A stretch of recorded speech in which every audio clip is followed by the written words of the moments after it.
Арма ардақты ағайын, қадірменді автосүйер қауым. Эфирде Колеса News, менің есімім Олжас Оқас.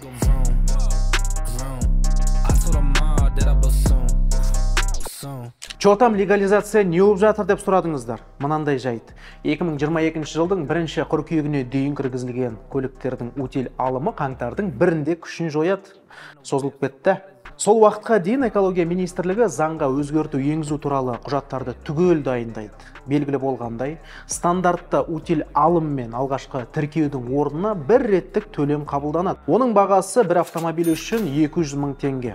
Заң жобасы салық кодексінің жаңа проектісінде жарияланды. Естеріңізде ме, өткен бір видеода легализация Қазақстанға шетелден әкелінген барлық көліктерге қатысты болмайды деп айтқан ем. Жақында Қазақстан Республикасының ішкі істер министрлігі бір шама жеңілдіктер жайында хабарлады. Полиция қыркүйектің 1-не дейін кіргізілген машиналардың тізімін жасады. Сол датадан кейін кіргізілген автомобильдер жалпыға ортақ ереже бойынша кедендік тазартудан өтеді. Легализацияланатын көліктерге экологиялық класс пен жыл мөлшері бойынша талап қойылмайды. Криминалға қатысы бар, растамашкадан өтпеген көліктер науқаннан тыс қалатыны айдан анық. Шетелдік тіркеудегі машинаны сенімхат арқылы басқарып жүрген азаматтарға қатысты сұрақ туындайды. Қазақстан азаматына тиесілі емес дүние атына қалай жазылады? Қазіргі таңда елімізде шетелдік тіркеудегі 307 мың автомобиль бар екен. Көбісі Евразиялық экономикалық одақ елдерінен кіргізілген. Көреміз не боларын. Әліптің артын бағайық. Удорожание и дефицит дизельного топлива негативно сказываются на бизнесе. На востоке республики на грани банкротства оказались недропользователи, перевозчики, горно-транспортные компании, дорожные и строительные предприятия. Ой-ебай, дизель қымбаттап кетті. Бекеттерде қыстық солярка 570 теңге. Мамандардың айтуынша аяқ асты қымбаттау қыс түскеннің кесірінен емес. Қыстық дизель отыны Ресейде сатып алынады.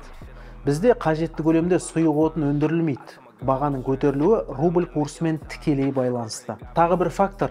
10 қарашада Ресейде жанармай экспортының льготалы кезеңі аяқталды.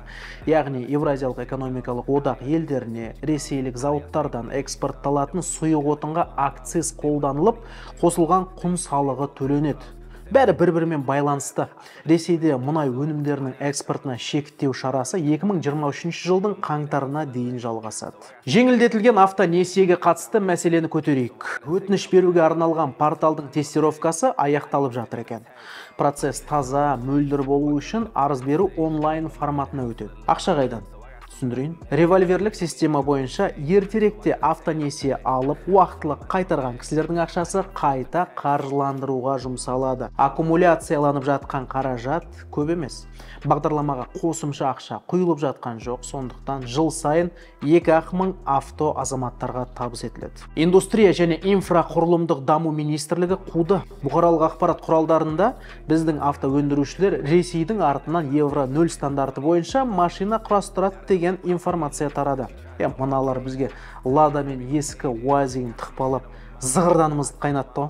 Жігіттер, бұған біздің жауабымыз сатып алмау.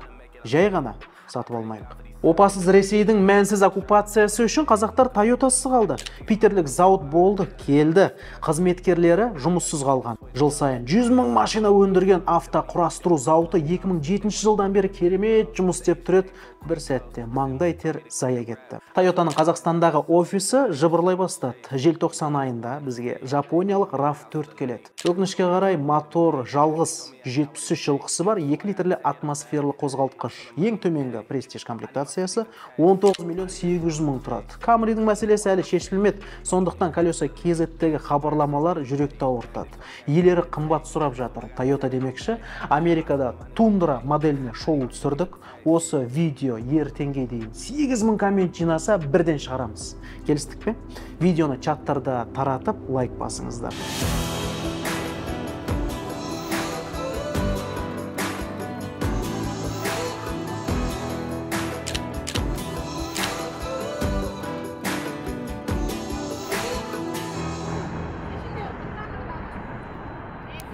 Сема шоу туралы видеоны көрген шығарсыз. Мына кепка, Моделдің атауын шығарылған жылын бірінші тапқан адамға беріледі деп айтқам. Біз ешқашан өтірік айтпаймыз ғой. Рыбалка на Илике деген аккаунт 70-ші жылғы Dodge Coronet деп дәл тапты және жылдам жазды. Көрерменнің есімі Данабек екен, сыйлық Ақтөбеге аттанады. Колеса KZ-тің ақпарат қызметі бүгінге жұмысын аяқтады. Эфирде болған Олжас Оқас, келесіде көріскенше.